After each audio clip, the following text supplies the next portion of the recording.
inauguramos este simposio de enfermedades raras y damos la palabra a la doctora Sara Espinosa. Muchas gracias, Iván. Agradezco mucho a Iván y a Mario la invitación a este simposio, que sin duda es sumamente relevante para estas enfermedades, como lo mencionaba, las enfermedades raras. Y bueno, justo voy a hablar dentro del grupo de enfermedades raras de los errores innatos de la inmunidad. Entonces, los errores innatos de la inmunidad son estas enfermedades que son conocidas también como inmunodeficiencias primarias. Adoptan el nombre de errores innatos de la inmunidad, ya que estos pacientes sufren de variantes o mutaciones, como se conocían anteriormente, monogénicas de la línea germinal que afectan directamente al sistema inmunológico. Recordemos entonces que estas variantes germinales se van a producir en estas células de la línea germinal, van a afectar, por lo tanto, a las células como el óvulo y el espermatozoide y afectan a todas las células del individuo que va a presentar esta variante y se puede transmitir hacia la descendencia. Estos errores innatos de la inmunidad, al tener una variante en células del sistema inmunológico, van a resultar en alteraciones de la proteína para la cual codifica ese gen. Y esto puede resultar, es decir, esta variante puede dar como resultado una pérdida de la expresión completa de la proteína, una pérdida de la función solamente, es decir, que se exprese la proteína, pero que la función esté completamente abatida o disminuida, o bien también podemos tener una ganancia de función de la proteína que se ve afectada por esa variante monogénica de línea germinal. Estos errores innatos de la inmunidad, al tener una variante monogénica, va a tener un resultado con una inmunidad aberrante. De acuerdo a la función de la proteína para la cual codificaba ese gen que va a tener la variante, son los resultados que nosotros vamos a ver desde el punto de vista de función y en la clínica. Si estas proteínas tienen un rol en el desarrollo, en el mantenimiento de las células del sistema inmunológico, pues vamos a ver una traducción a ese nivel. Vamos a ver que, dado que el sistema inmunológico contribuye de manera importante en la homeostasis de un organismo, pues esta función se va a ver alterada. Por lo tanto, ya que el sistema inmunológico, una de sus funciones más importantes es precisamente discernir entre lo propio y lo no propio como los agentes externos, llámese patógenos, por lo tanto, podemos tener una incidencia mayor de estas patologías. Pero también vamos a tener entonces respuestas alteradas a los agentes infecciosos, a las citocinas, a los antígenos y también a las células cancerosas. Los errores innatos de la inmunidad o inmunodeficiencias primarias se han clasificado desde hace varios años por un comité de expertos internacionales y les quiero mostrar aquí el incremento en el número de estos padecimientos desde 1983 hasta el 2019. Y ustedes pueden ver que los últimos 4 años hemos tenido un incremento y una identificación mayor de estos padecimientos. La clasificación de estos padecimientos es en 10 grupos, como ustedes pueden ver aquí 9 de ellos, en donde podemos tener errores con inmunodeficiencias que van a afectar la inmunidad de linfocitos T y B, algunas que tienen además algunas características sindrómicas, los que son predominantemente de anticuerpos, alteraciones de la disregulación inmunológica o problemas en los fagocitos, en la inmunidad innata o en los sistemas del complemento. Estas inmunodeficiencias primarias, si las vemos por grupos, vean ustedes, aquí están los 9 grupos que yo les presenté, bueno, 8 de ellos, y si ustedes pueden ver, tenemos también un incremento en cada uno de los grupos de la clasificación de las inmunodeficiencias primarias, y aquí les hago una comparación de las nuevas inmunodeficiencias que se agregaron en el 2017. Y ustedes pueden ver que el grupo 4, el grupo 1 y el grupo 2 son las inmunodeficiencias que más casos nuevos tuvieron de ellas durante el 2019. Hoy en día tenemos 450, un poco más de estas inmunodeficiencias primarias. Y dentro de la clasificación, una de las más nuevas que tenemos es esta, en la que se muestran fenocopias de errores innatos de la inmunidad, en donde ya no solamente tenemos defectos monogénicos, sino también tenemos inmunodeficiencias asociadas a mutaciones somáticas o inmunodeficiencias primarias caracterizadas por la presencia de autoanticuerpos, y estos autoanticuerpos inhiben o bloquean citocinas, y de esta manera podemos tener la predisposición a agentes infecciosos. Y finalmente, en el 2019 tuvimos un nuevo grupo, que es el grupo de los errores con falla en médula ósea. Y tenemos entonces ya alteraciones como anemia de Fanconi, disqueratosis congénita y otras alteraciones de médula ósea que dan también manifestaciones porque alguno de sus genes afecta la inmunidad. Entonces, esto hace cada vez más interesante y más apasionante porque nos relacionamos con muchos otros médicos en otras áreas clínicas por los defectos que estamos encontrando. Algo que es muy importante es que tenemos que cambiar el concepto en donde pensábamos que los errores innatos de la inmunidad eran únicamente pacientes con infecciones múltiples y en muchos lugares. Hoy, los errores innatos de la inmunidad incluyen condiciones donde hay presentaciones menos tradicionales, como lo vamos a ver a continuación con el doctor Marco Antonio Yamasaki, pero podemos decir que puede haber susceptibilidad a organismos individuales, es decir, puede haber individuos que solamente tengan defectos para las respuestas con Epstein-Barr virus, con herpes virus, etcétera. También puede haber sitios atípicos de infección, presentaciones clínicas en donde de repente alguien debuta con una infección muy grave, pero también fenómenos de autoinflamación y desregulación inmunológica, y podemos ver que vamos a tener un espectro entre los procesos infecciosos y la autoinmunidad con la implicación de diferentes genes, como veremos en la parte clínica con el doctor Yamasaki. Las inmunodeficiencias primarias han sido estudiadas en nuestro país prácticamente desde 1970, con la fundación del Instituto Nacional de Pediatría. En este momento, el Servicio de Inmunología empezó a estudiar por primera vez en todo el país, desde el punto de vista clínico, las inmunodeficiencias primarias. Para el 2009 se creó una unidad de investigación de inmunodeficiencias primarias, y entonces en todo este tiempo hemos tenido cada vez más contacto con médicos y con investigadores de todo el país para el estudio de estas inmunodeficiencias primarias, y hoy en día tenemos en esta unidad de investigación un curso universitario para médicos alergólogos, inmunólogos que se especializan solamente en inmunodeficiencias primarias. El día de hoy fue la graduación de nuestros últimos 2 de residentes, y con ellos tenemos 19 inmunoalergólogos que se han especializado únicamente en inmunodeficiencias primarias y que están en todo el país. Hoy en día no es el Instituto Nacional de Pediatría el que estudia, ve y trata a pacientes con inmunodeficiencias primarias. Tenemos una red mexicana constituida por por todos los estados de la República, conocida como MEXHIT, y esa red mexicana lo que hace es dar atención integral al paciente con estos errores innatos de la inmunidad. Incluso hay algunos lugares en donde te tiene inmunoterapia de corta instancia, como el Instituto Nacional de Pediatría y otros hospitales, en donde se designa a un lugar para poner tratamientos como anticuerpos monoclonales, tratamientos celulares, inicios de terapia génica y trasplante de células progenitoras en pacientes con estas inmunodeficiencias primarias. Obviamente, en muchos de estos hospitales existen las clínicas para los pacientes, y en la unidad de investigación en inmunodeficiencias tenemos pacientes referidos de toda la República Mexicana, en donde hacemos una valoración clínica en conjunto con los médicos del Servicio de Inmunología para llevar a cabo un diagnóstico funcional, molecular y genético. También tenemos líneas de investigación en diferentes partes de la República Mexicana, como el doctor Mario, que va a estar con ustedes al final de todo este evento.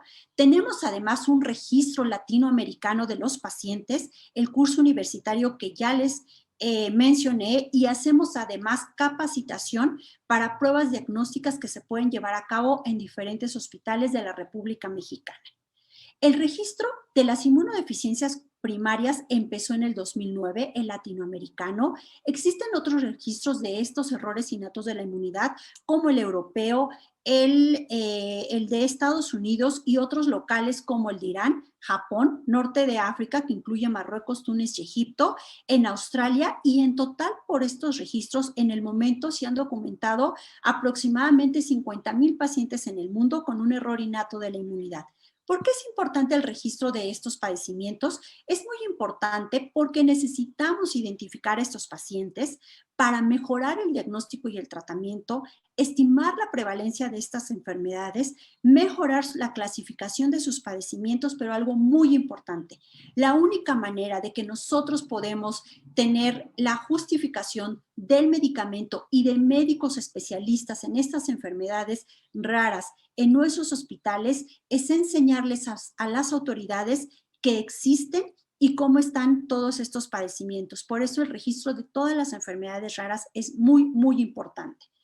El registro para las inmunodeficiencias primarias se inició en México muy formalmente en el 2009. Para el 2017 teníamos 33 centros que participaban en este registro y para el 2021 tenemos 46 centros que registran en Latinoamérica para estos padecimientos. O para enero del 2021 tenemos registrados 8,488 casos en Latinoamérica de inmunodeficiencias primarias y ustedes pueden ver aquí en los últimos meses, incluyendo enero del 2021, el número de padecimientos por los países que se encuentran registrando en Latinoamérica. 17 países de Latinoamérica registran para las inmunodeficiencias primarias y México para enero del 2021 tiene 1,858 pacientes registrados en Latinoamérica. Son un poco más de estos pacientes, pero a veces desde el punto de vista clínico la logística no alcanza en el tiempo en el que estemos viendo pacientes, investigando, publicando y además registrando. Pero hasta enero del 2021, estos son el número de casos que tenemos registrados. Aquí pueden ver ustedes en esta gráfica el número de pacientes también graficados mucho más esquemáticamente por país y ustedes pueden ver los 4 países que tienen más pacientes registrados son Argentina, Brasil, México y Colombia.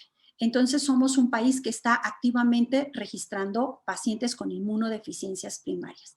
En nuestro registro mexicano, hasta casi el 60% de todos los padecimientos por inmunodeficiencias primarias lo constituyen los inmunodeficiencias de anticuerpos. Y si ustedes pueden ver aquí, pues es seguido por algunos defectos celulares y las inmunodeficiencias combinadas también tienen un porcentaje muy importante dentro del grupo de inmunodeficiencias primarias.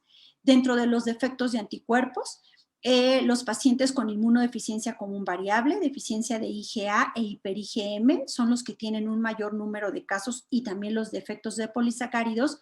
Y en cuanto a las edades en el mundo, generalmente vemos que el número más importante de pacientes lo constituye los pacientes entre 5 y 19 años y ustedes pueden ver aquí que menores de 1 año es alrededor del 8%, de 1 a 4 el 17% y el otro porcentaje como ustedes pueden ver aquí.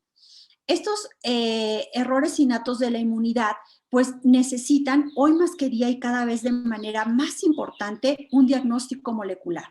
Y bueno, nosotros también ya hemos incursionado en estos diagnósticos y hoy en día hacemos la secuenciación por Sanger de aquellas inmunodeficiencias primarias que son muy características desde el punto de vista clínico, como son la gamma-globulinemia ligada al X o la enfermedad granulomatosa crónica.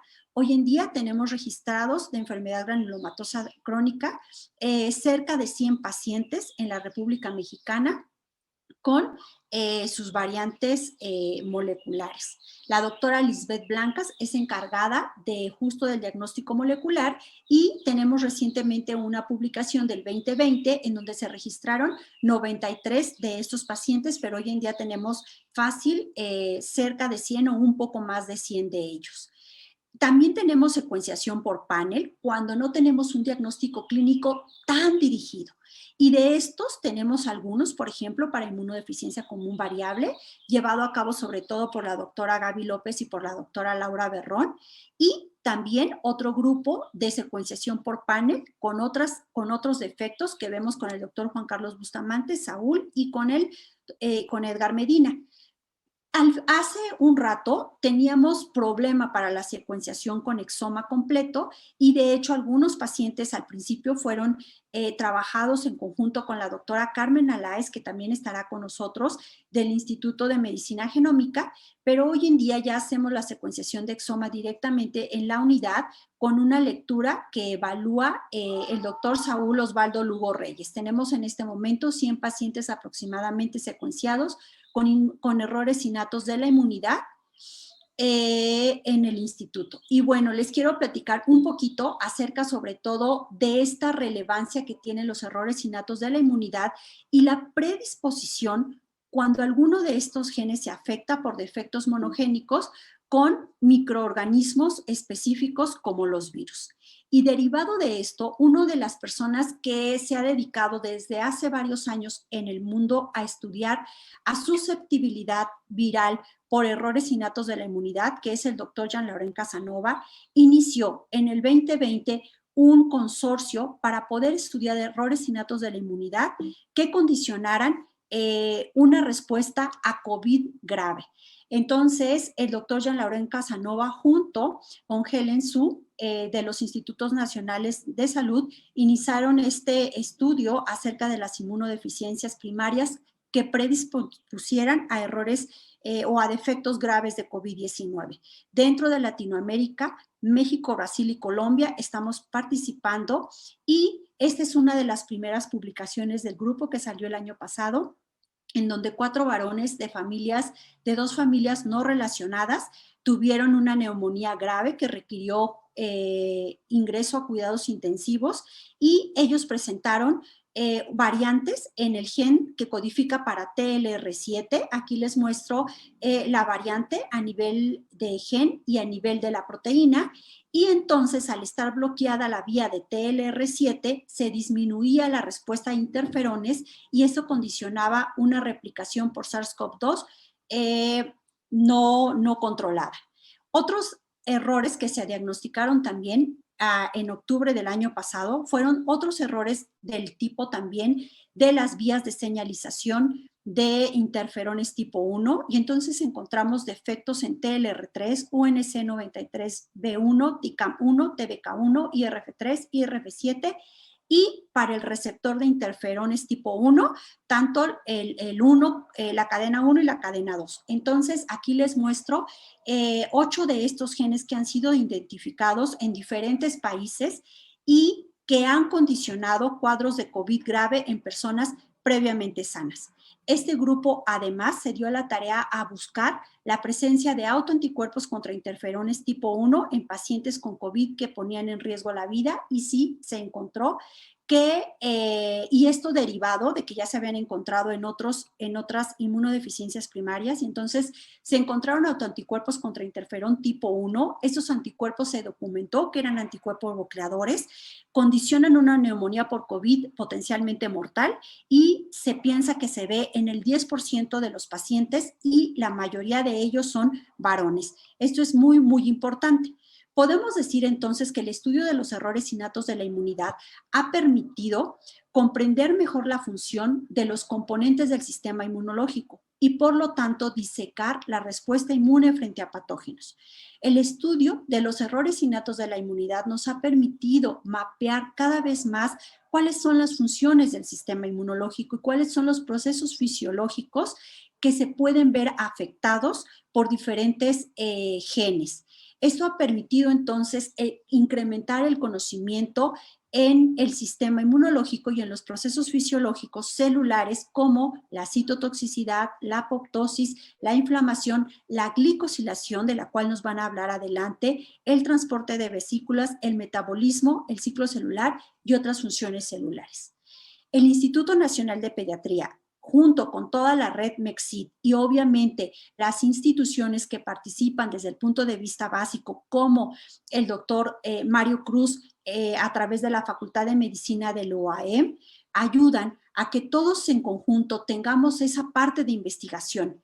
pero la enseñanza médica, la especialización a personal médico, la realización de congresos, cursos y talleres es parte de este estudio de las inmunodeficiencias primarias dentro del grupo mexicano. Es decir, nosotros no solamente estamos enfocados a descubrir una molécula o a investigar.